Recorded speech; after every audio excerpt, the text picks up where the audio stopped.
halaman doon ay sari-sari, singkamas at talong, sigarilyas at mani, sitaw, bataw, patadi, gundol, patola, upot, kalabasa, at saka meron pan labanos, mustasa, sibuyas, kamatis, bawang at luya. Sa paligid-ligid ay maraming luya.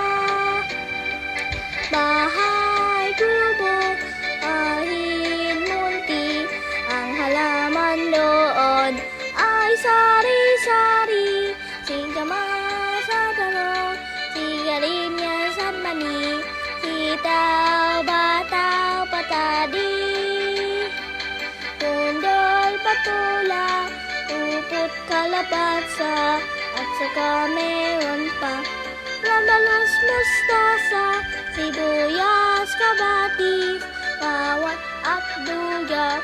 Sa baligid-ligid ay maraming